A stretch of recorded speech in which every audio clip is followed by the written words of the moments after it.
Introducing Fight Picks with the Pros, brought to you by FanDuel. All right, what's up, guys? Hello and welcome to Fight Picks with the Pros. My name is Gilbert Marchesano, and today we're going to review 4 fights on the upcoming UFC 258 card featuring Kamaru Usman versus Gilbert Burns and the main event. This card takes place at the UFC Apex Center in Las Vegas. Today, I'm joined by Team Alpha Male MMA fighter Hector El Matador Fajardo. Let's go. Let's do it. All right, first fight we got up is Pedro, the young Punisher Munhoz, coming in as a plus 124 underdog versus Jimmy El Terra Riviere, coming in as a minus 152 favorite. This is a bantamweight fight, and we are going to review this fight. We'll talk about it, but we just found out today that this was scrapped from the card due to one of the fighters testing positive for COVID. So unfortunately, it's now part of the sport, heavy testing from the UFC. But I know this fight's going to be rebooked. It takes about 10-day recovery, so they'll probably rebook this for a late February, early March card. So we'll throw this in as the review. First, we'll jump into it with Pedro Munhoz. What do you know about Pedro? Coming in as an 18-5 fighter, 5 TKOs. I know a lot of Team Alpha Male guys have faced him. Yeah. What are your thoughts on Pedro? Pedro's tough. He's a durable guy. Great jiu-jitsu. Really good jiu-jitsu. But he's caught the striking bug a little bit. You know, he loves those calf kicks, and he likes to scrap. Good veteran. Very well-rounded guy. Yeah. I like Pedro. He's taken a few L's, and some of the guys, Frankie Edgar, Aljamain Sterling, once you start getting up there in the top 10 rank, you're facing these top guys. So it's hard to get a great read on where he's at in his career. He can always go on a streak, but it's really hard to string together these wins when you're facing guys like Aljamain Sterling or Corey Sandhagen or Frankie Edgar, right? Top of the heap. He's never been finished, so he reminds me of a Frankie Edgar type guy in that way. Mm-hmm. On the other side of it, we have Jimmy Riviere, who's just a monster. And what surprises me on his record, he's 23-4, 17 decision wins. Yeah. So what does that tell you about a fighter when you see, majority of his wins coming by decision? He's a grinder. He's durable. He's a grinder. He'll go all. He has no problem grinding out wins. Like, I think that tells me everything. It's like, this guy's going to be there all 3 rounds. Yeah. He's going to be there till the end, right? 75% of his wins coming by decision. Yeah. He's lost his last 2 out of 3. Again, this is to, Peter Yan and Aljamain Sterling, who are just monsters. Mm-hmm. He does have a win against a guy who trains out of Team Alpha Male quite a bit, Cody Stamann. Yeah, he's got a lot of connections here. I think he's a Michigan guy, but yeah, he's got a lot of connections here. So what do you think on his side of the fight? So let's say this fight is going to be rebooked about 3 weeks from now. If Jimmy's going to go in and get that win, what do you think his kind of mentality coming into the fight? What would be his game plan coming into the fight? For Jimmy, it's neutralizing Pedro's grappling. If he even tries it. Yeah. I kind of see, like, in Pedro's fights, he's just down. Like, sometimes he'll get away from his grappling and he's just down to just scrap it. Out. Jimmy trains at Tiger Schulman, so like his striking's pretty solid. He's a big, thick 35 or 2. Like, he's big. Huge. He looks huge for 35. He's huge. But these two are both durable guys. Like, he'll take more time to game plan and whatnot, and they're both very well rounded. I think it's gonna be a good scrap. It's hard to tell who's gonna win it, but I think it's just gonna be a fun fight. Yeah, it is gonna be a fun fight. I'll give my official pick for this fight.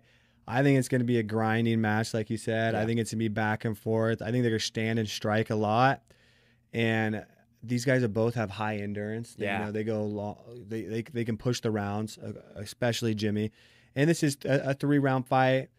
I think Jimmy's going to pull out this win. I'm going to call Jimmy Rivera by decision. I see those racked up decisions on his record, so I'm going Jimmy by decision. What's your fight pick for this one? I'm going to go the other way, and I'm going to go Pedro Munhoz.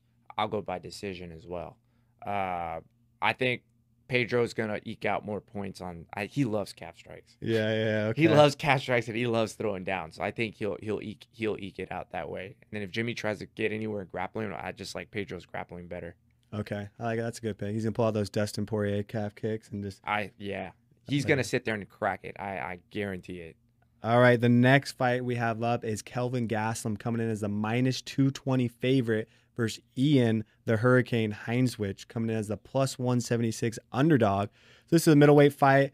I've always been a lifelong fan of Kelvin Gastelum ever since The Ultimate Fighter. Yeah. I love his fight against Michael Bisping. I think, fight of the year against Izzy Adesanya. I was watching that out at a bar with a bunch of buddies. Yeah. I'll never forget that fight because we were just going absolutely crazy for it. That I think was Izzy's best test to date. Now he's gone through a little bit of a skid. He's 15-6, and he started his pro career out at 10-0, and he's got quite a bit of losses. He's styling up.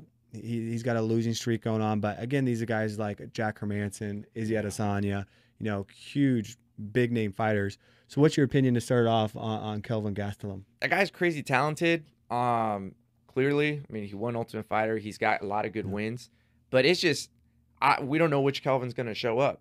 I think sometimes he has a penchant for like kind of maybe getting a little too lax with his training.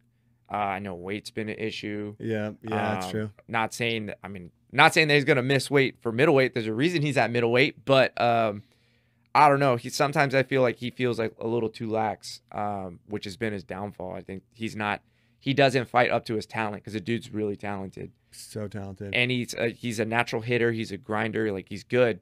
But I think we just don't know which one's. I don't know which Kelvin's going to show up. I'll be honest. Yeah. Like, is he going to come in kind of sloppier or not on point? I don't know. Or is he going to come in sharp? If he comes in sharp, I feel that Kelvin is going to kill it, but I don't know which one we're going to get, to be honest. Yeah. I feel like, he has great. It was underestimated. I feel like a lot of fighters were underestimating his boxing. Yeah. And he has this slick left straight that always seems to sneak its way in and find a home, right?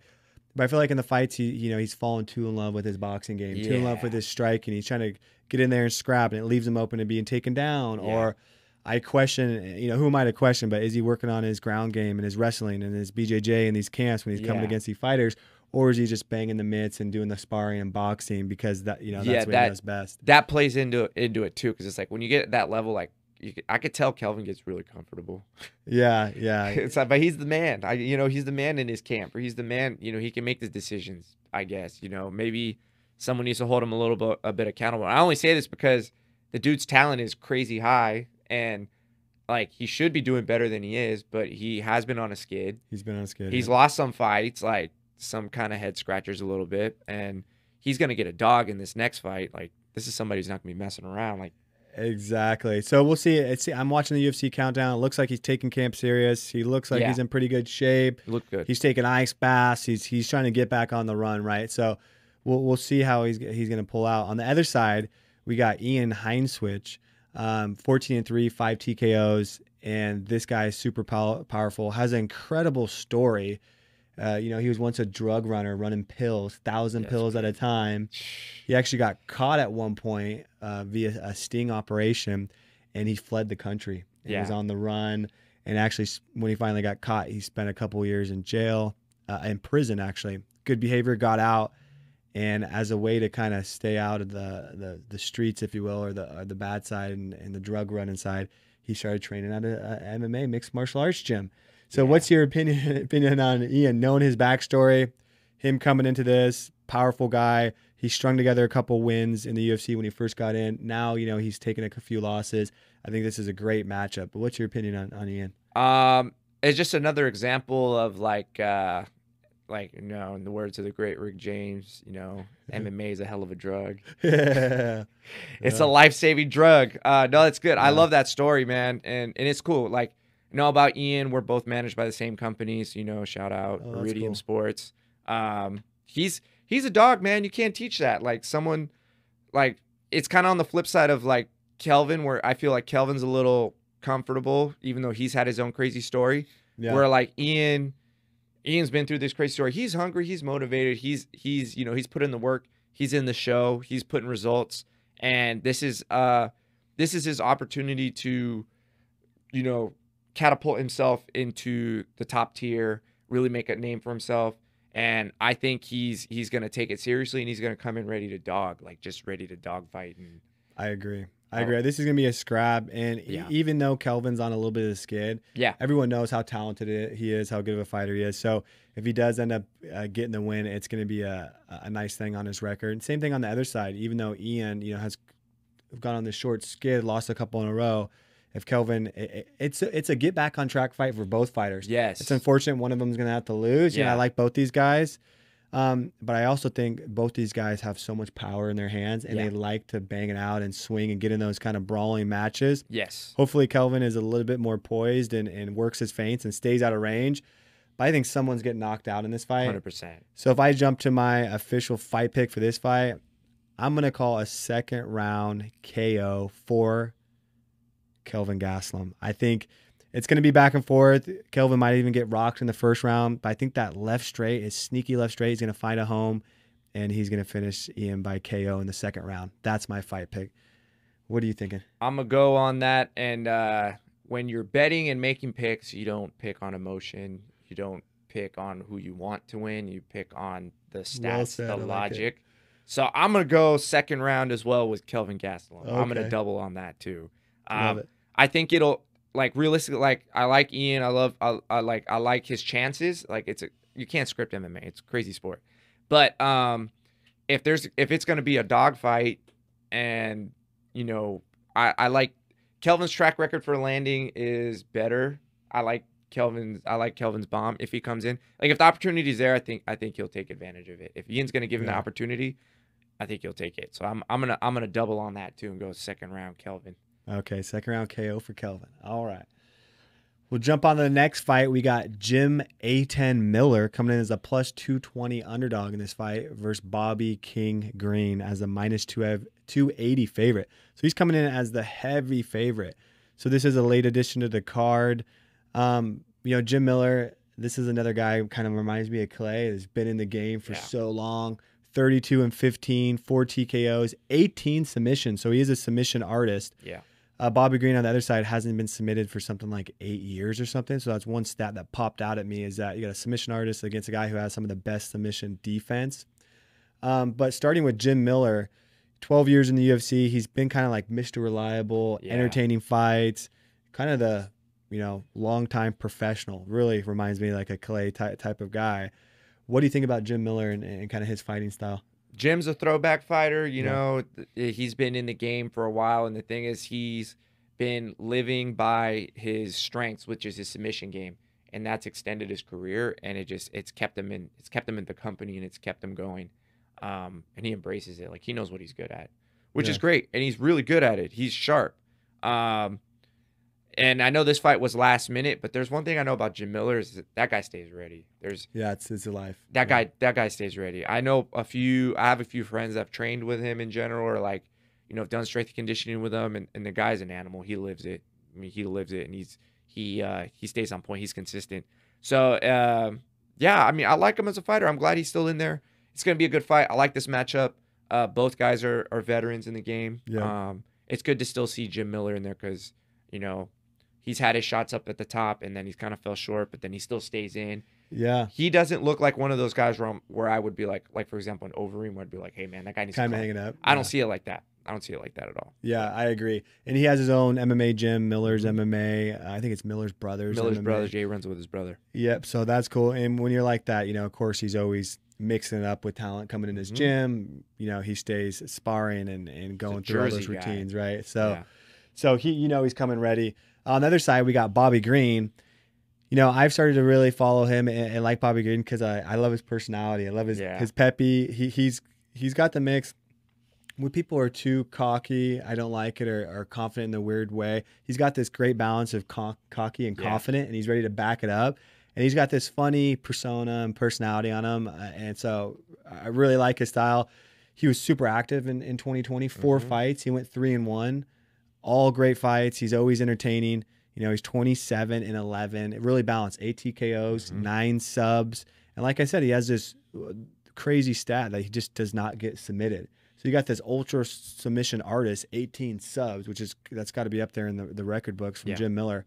The other side, you got Bobby Green, who just does not get submitted. He's feeling good. So on the other side with Bobby Green's game, what do you think his approach to fighting the Jim Miller, who's this submission artist? He knows he has a good defense. Is his goal going to be, negate the takedowns and stand up and bang it out, or is he going to welcome the grappling match? I've watched Bobby Green for years. I've liked it. I've always liked the striking style. I love the way he switches angles. I love his volume. I love switch stances. Like there are certain things that I've seen from his hands that I've kind of taken into like studied a little bit, and I kind of see like I love his flow. The guy's a great flow striker. Like he's good at being efficient, and he's good at using his momentum and his movement to set up his strikes. And he's an underrated wrestler and grappler. Yeah, he's actually a pretty good wrestler. And people just they just assume that he's not, because he fights with his hands down. He likes it, yeah. But he's really good at fighting with his hands down, and his volume and his angles they're beautiful. It's beautiful to watch. Anyone that kind of watch, like, since we kind of talked about MMA boxing, he's got good boxing for MMA. Oh yeah. For him, because he does do a lot of angles and shifting and stuff. The hands down tech style works for him. Yeah, I get really scared well. when I see some other guys with their hands down. It's like, yeah, other guys can't do what he does, because he yeah. does really well with shoulder rolling, and he has, like I said, that's where his flow striking comes into effect, because he knows how to glance off shots that are coming at him, and that's crazy with small gloves, because you can't do that. Yeah, and he uses his feints as almost like a defense, like feint, and then he'll freeze the guy. I love his movement. Like I said, that's one guy that I've studied. And I've always pick up a little thing or two, and it's cool. I actually met him last week. He's a shout out to Bobby Green. He stopped by the gym. He's a cool dude. Oh, he was here in the gym last week. Yeah, he was. That's awesome. He stopped in for sparring a little bit, and he's a cool dude. He's really fun guy to meet. He's a personality. Like, dude's a dog. That guy ain't afraid of nothing. He took this fight on short notice against a very, very tough guy in Jim Miller. You don't want to fight Jim Miller on short notice, but he had no issues whatsoever, and he's just like, I'm just gonna come in and I'm gonna fight. Which is good. He's a dog. So how do you go ahead? Yeah. So I like. I think he's gonna look to pick apart Jim. I think he's gonna frustrate Jim. I think Jim is gonna come out for submissions early. I think Bobby's gonna get out of him. And I think it's gonna be he's gonna piece him up for 3 rounds. The only way I don't see it going that way is if Jim catches him in I'm gonna say a leg submission. Specifically. Yeah, I can see something like that. Maybe a heel hook or something. But even that being said, I got my pick on Bobby Green. Okay, you're going Bobby Green. Mm-hmm. What's your method of victory on that? I'll go decision. Decision. I think Bobby's going to be in for all 3 rounds. The thing is, he's not one guy to ever stress. He's not going to stress getting out of there. I think he's like the kind of fighter where he enjoys being in there so much. Kind of have to pull him out of there. Yeah, he's having fun. He's having fun. After those 3 rounds, I'm sure he can do more. And it's you gotta be like, no, man, it's over. You're good. And it's you could tell he's a guy that legitimately has no, you got guys who go in the cage and they're kind of like, I want to get this done with. I want to get that out of here. He feels so comfortable in there. So I'm gonna go Bobby Green. He'll be in it for decision, and I think he's just gonna have fun. Yeah, I like that pick. I think. They know what they're bringing. Jim Miller, is going to push the pace, grapple, try to bring it to the ground, try to choke Bobby Green out, try to get the leg lock, try to get his, he can submit you in so many different ways. Just such a talented Brazilian jiu-jitsu artist, right? He's also a grinder on Jim Miller's side. Bobby Green on the other side, he's going to mix it up everywhere. Like you said, he has that smooth boxing. And for Bobby Green, he's been pressing some of his decision wins, and he presses in the 3rd round. He's trying to get that finish. And you see this, it's like this extra gear that comes out of him. And he says, I got 2 minutes of just going all out to try to finish this fight. And for most of the fights, he hasn't been able to get that finish, but it finishes off good. He wins that round. Finishes strong. So for me, I think it's going to be a back and forth. I think there's going to be some close calls for him getting submitted. He's going to get out of it with that great defense. I see it. And I think Bobby Green's they're gonna scrap it out in the 3rd round. And for my official fight pick, when they do scrap it out in the 3rd round, I'm gonna go Bobby Green gets the finish with a few minutes left in the 3rd round. I'm gonna say it's a TKO ground and pound finish for Bobby Green. And that's my fight pick. It's time for the main fight pick of the evening. So, of course, in the main event, we got Kamaru, the Nigerian nightmare, Usman, coming in as a -290 favorite against Gilbert Durino Burns. He's a +225 underdog in this fight. So surprised that Kamaru, he's a heavy favorite. I'm sure as a lot of the bets come in, that these lines are going to even out. They even already maybe even out after, the last couple hours here. So interesting. We'll start off with Kamaru Usman. This guy is just, his nickname, couldn't come through anymore. He's just a nightmare to be in there with. I'm a huge fan of some of his opponents, and he just smothers guys, gives you no room to breathe. He kind of reminds me of that Habib Nurmagomedov, how, if there's an inch for him to take, he's going to take it. If there's a centimeter for him to take where he can, get you up on the cage and grab your hand and start foot stomping you, yeah, he's going to put on damage anywhere he can, anywhere around the cage. He's 17-1, but he's on a 12-fight win streak in the UFC. He hasn't lost since 2013. Yeah. And he's got kind of this, it's kind of hard to pin him on a certain, some people want to call him a great grappler, or he's a wrestler, or he's the, he's the ground and pound guy. You put him into this bucket, and he's a great striker as well. Kobe Covington, that was a striking matchup to where Kobe wanted to push off and strike, right, and scrap. And I was watching that fight thinking, holy shit, Usman is holding his own and striking with a guy that I think is probably, top 5 striker in the whole promotion. Yeah. So on Kamaru's side, how do you kind of label his game and his approach, his fight style? And then what do you think his approach to this fight is going to be? Kamaru is a great not a prospect. He was a great prospect coming out, but he's the champ now. He's a champ now. Kamaru has the style. He's kind of like a Khabib a little bit. But he's also kind of like a Tyron Woodley. So it's like if you mix both of them, I think you kind of get Kamaru in a balance. Because the reason I say that is because his striking's coming up. It's looking like he's using his hands in volume. He's finding his angles. His angles are nice. His wrestling is legit. He's got great wrestling. But one thing I noticed about Kamaru is kind of like Tyron, is he's not afraid to grind out not the most exciting fight. Yeah. He doesn't care. He's one of those guys where he's like, I don't care, I'll win. He could win a boring fight, and he ain't gonna change nothing up for the masses. Like, he's kind of got a little of that GSP a little bit, where people were complaining a little bit like, oh, GSP just like, he just takes people down, he just works you, and then that's it. Like, it's like you can't hate on that because it's winning results. Like Tyron did it too. Difference with Khabib is gonna finish you when he does that. Yeah. So with Usman kind of follows in that same mold. He's a hell of a specimen of an athlete. Guy comes in shape. He's ready to go. Yeah, he's a beast. The guy, like I said, he has no problem winning a boring fight, and I can't hate on that. That's why he's a champ. Yeah. So for him, crazy sat on takedown defense. He does not get taken down. He's so powerful and strong. Like you mentioned, his physique coming in the fight is unreal. On the other side, you have Gilbert Burns. This guy is a whole different animal. He's a gold medalist in grappling. When you talk about physique, he's a freaking beast as well. So I'll be curious to see when they do get in those grappling exchanges, they're against the fence, who's going to be, who's going to have the strength, who's going to pull each other against the cage, and they're going to feel it right away. But these are guys who, Gilbert Burns last week said that he probably has over 200 rounds of sparring with Kamaru Usman. So talk about knowing each other as fighters. No one knows each other more than these two guys on this card. I mean, they were on the same camp, same coach, all the sparring together. So we flipped the script over to Gilbert Burns coming in 19-3, 6 straight wins. He's beat a lot of the same guys that Usman has beat, and Woodley, Damian Maia with the KO win. Like I mentioned, he's a 3-time gold medalist champion, and he brings the power.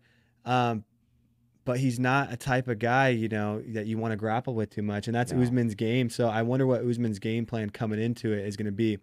So on Gilbert's side, what do you think about his overall game? And let's hear your opinion on what you think his game plan is going to be coming into this fight. The thing is they know each other so well because they've trained with each other so much. Yeah. So that kind of like, that makes things hard because honestly, that's a recipe for a boring fight. I'll be 100% honest. No. It is, unless it has forced them to change things up. So I think Gilbert might try to go off script. It's very possible. Maybe Usman's training with Trevor Whitman. He'll probably go a little off script too. Oh, that's right. That's a big factor. Yeah. But I think Gilbert's going to try to stick to his guns and try to grapple. Power shots in grappling situations. Probably going to try to take advantage of. I mean, they know each other so well. He's going to try to take advantage of any window that he can for a sub. Yeah. So I mean, like that's like things like leg locks come into play, like low hanging fruit that that are there, I think he's going to try to jump on it. Yeah, so them training together so much, so many rounds in the same camp, them helping each other prepare for their own fights. Don't you think, and you can tell what this is like from your training. Yeah. Don't they give each other kind of like inside information? Like, oh, I hate when people leg lock me like that. I was, Yes. oh, man, I'm vulnerable here. Yes. That plays into it. But here's the thing, too. So also makes you crazy trigger shy.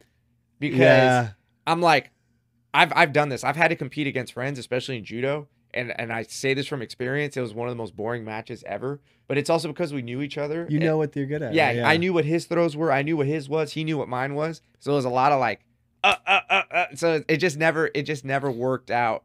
So I kind of see that where like, you know, Gilbert's gonna try to he's gonna look for tendencies in Kamaru. Yeah. And Kamaru's gonna know tendencies too. I think Gilbert's gonna be a little bit more aggressive, but I think the factor in all of this is gonna be what has Kamaru done with Trevor Whitman? Because now he's got a full camp with him. No, yeah, that's the wild huge. card for me. I agree, that's the wild card. I think it could be a lot of stalemate. Yeah, waiting for the first person to throw something or and go for that counter. They're both going to want to be countering. But yeah, Trevor Whitman, Usman might be coming in with some crispy boxing that Gilbert wasn't quite ready for. Yeah. But on the other side, Gilbert Burns, known as a grappler, known as a jiu-jitsu guy, his boxing game and his kicks have just good. Every fight it impresses me. It gets better. It's like, holy crap. If you would have told me this guy's known for his striking, you could convince me of that, not knowing his background. So it's built up with the skill sets on both sides. Great strikers. Of course, they're both the top grapplers in the whole promotion.